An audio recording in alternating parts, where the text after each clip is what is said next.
Hello लोगोफोर आंनि गोदान आपडेट चेनेलाव नोंथांमोना गोदानब्ला अन्नानै नैबे गोदान आपडेट चेनेलखौ नायदोंब्ला अन्नानै नोंथांमोना साबस्क्राइब खालामनानै लाबानो जाबाय। बेफोरबायदिनो गोदान भिडिअ नोंथांमोना मोनबाय थानो थाखाय आं दिनै नोंथांमोननो शेयार खालामगोन जों आधार कार्ड आरो बेंक एकाउन्टजों गावनि मबाइलजोंनो माबोरै लिंक खालामो। आं नोंथांमोननो फारसेनिफ्राय क्लियारै मोजाङै खोन्थागोन। गोबां जोङो इउटुबाव नुदों आरो सार्च खालामना नायबा नुयो जोङो बेंक एकाउन्टजों आधार कार्डजों मबाइलाव लिंक खालामनाय, अब्लाबो बैफोरो गासैबो फेक गोजा, मोनसेबो नोंसोरनो मोजाङै क्लियार खोन्थायाखै। आं दिनै नोंथांमोननो फारसेनिफ्राय क्लियार खोन्थागोन, नोंसोरो फारसेनिफ्राय मोजाङै नायबानो जाबाय भिडिअखौ। अब्ला फैदो भिडिअखौ फारसेनिफ्राय नायलांदो, भिडिअखौ जागायनोसै।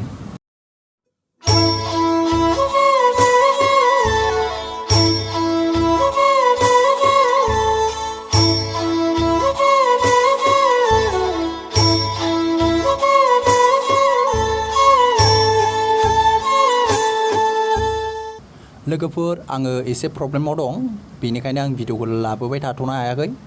माने आं गुजुनाय जादों, बेनि थाखाय आं भिडिअखौ नोंसिनो टाइम मथे लाबोनो हायाखै।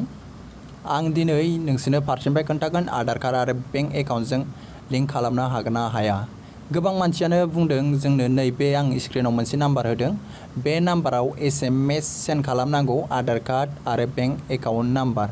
बेयाव बेफोरबायदि सेन्ड खालामबानो जोंनि आधार कार्ड आरो बेंक एकाउन्टआ लिंक जायो होनना बुंदों। नाथाय बेफोरो नङा लोगोफोर, बेफोरो फेक। आं नोंसिनो दिनै क्लियार खोन्थागोन, फारसेनिफ्राय नोंसोर भिडिअखौ नायबानो जाबाय। रावबो इउटुबारा नोंसोरनो खोन्थायाखै जानो हागौ। लोगोफोर जोङो बेंक एकाउन्टजों आधार कार्डजों लिंक जायाब्ला जोंहा मा जागोन बेखौबो आं एसे बुंनानै होनि। जोंहा बेंक एकाउन्टजों आरो आधार कार्डजों लिंक जायाबा जोंहा माखासे सरकारनिफ्राय मोनो, बैफोरखौबो जोंहा मोननो हानाय, फैसाखौ बरननो हानाय, फैसा हाबि बेफोरबायदि इसु नांना थागोन जोंनि बेंकआव। बेनिखायनो नोंसोरो बेफोरखौ फारसेनिफ्राय मोजाङै लिंक खालामना लाबानो जाबाय।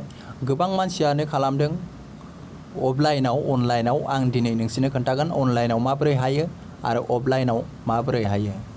लोगोफोर आं नोंसोरखौ थगायनो साना, जोङो बेंक एकाउन्टजों आधार कार्डजों जोङो माब्लाबाबो अनलाइनाव जोङो लिंक खालामनो हाया, मबाइलाव बा कम्पिउटाराव जोङो लिंक खालामनो हाया। आं नोंसोरनो क्लियार खालामनानै होगोन। बिनि जेबो प्रसेस फैयाखै, जा प्रसेस फैदों आं नोंथांमोननो शेयार खालामनानै होखायो आरो होबाय थागोन।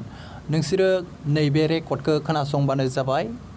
डाइरेक्ट रेकर्ड बियो, लिंक खालामनो हागोन ना हाया, डाइरेक्ट रायज्लायनायनि रेकर्ड। अब्लानो नोंसोरो दिनैनिफ्राय भिडिअ नागिरनोबो गोनांथि गैया।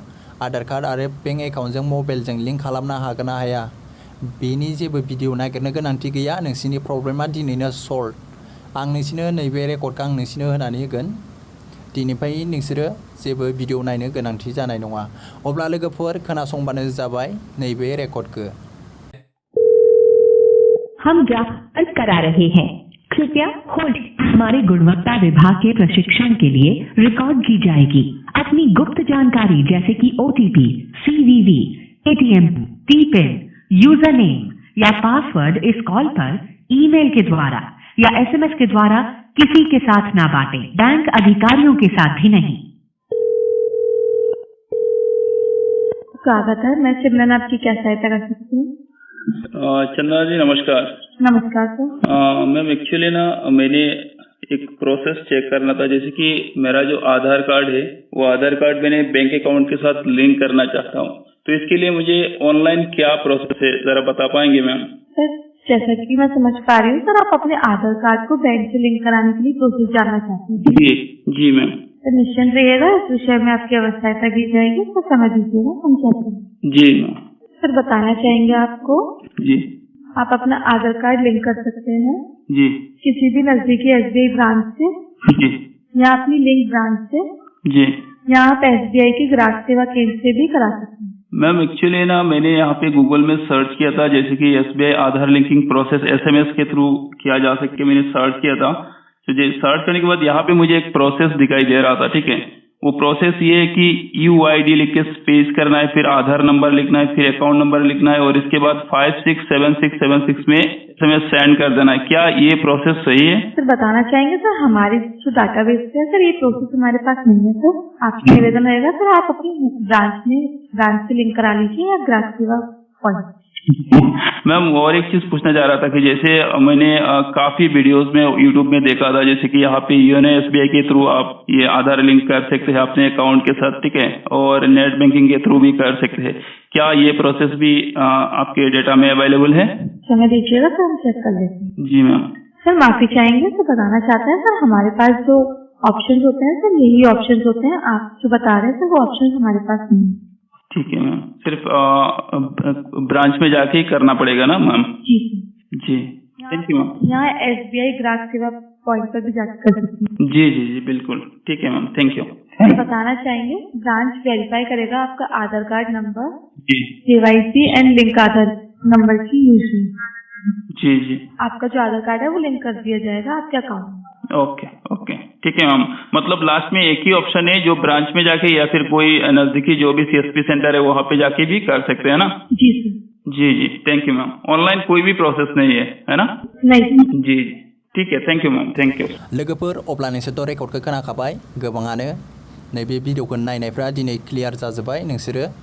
नोंसोर दिनैनिफ्राय बेफोरबायदि इउटुबाव नोंसोरो भिडिअ नागिरनांला, बेंक एकाउन्टजों आधार कार्डजों लिंक खालामनाय भिडिअ नागिरनांला, बेफोरो गासिबो फेक गोजासो, मोनसेबो मोजाङै खोन्थाया।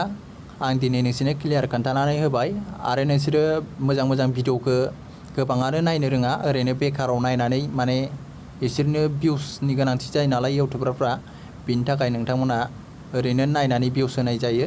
नोंसोर दिनैनिफ्राय आधार कार्ड बेंक एकाउन्टजों लिंक जानाय भिडिअखौ रावनावबो नायनांला, आं दिनै नोंसोरनो क्लियार खालामनानै होबाय। आरो जा प्रसेस फैयो बिनि अनलाइन मोनसे आपडेट फैयोब्ला आं नोंसोरनो नैबे चेनेलनि गेजेरजों नोंसोरनो खोन्थानानै होगोन, नोंसोरो बे चेनेलावनो मोनबाय थागोन। अब्ला लोगोफोर दिनैनि बे रेकर्डखौ खोनानानै नोंसोरनि गोसोआबो मोजां मोनबाय जानांगौ। जोङो माब्लाबाबो अनलाइन थ्रुयै जोङो गावबागावनि मबाइलजों जोङो बेंक एकाउन्टजों आरो आधार कार्डजों लिंक खालामनो हाया। नोंसोरबो खालामनो जुजिनाङा, हाखाया। दा बेखौ जेबो प्रसेस होआखै, जेबो अनलाइन थ्रुयै खालामनो हानाय जेबो बेनिफिट गैया बेयाव। नोंसोरो दा बेखौ लिंक खालामनो थाखाय बेंकआव थांनानै खालामना लानो हागोन। नोंसोरो बेंकआव थांनानै खालामना लाबानो जाबाय। गोबां बेंक थाखायो, नोंथांमोना बेयाव हाबनानै नोंसोरो आधार कार्ड आरो बेंक एकाउन्टखौ लिंक खालामना लाबानो जाबाय।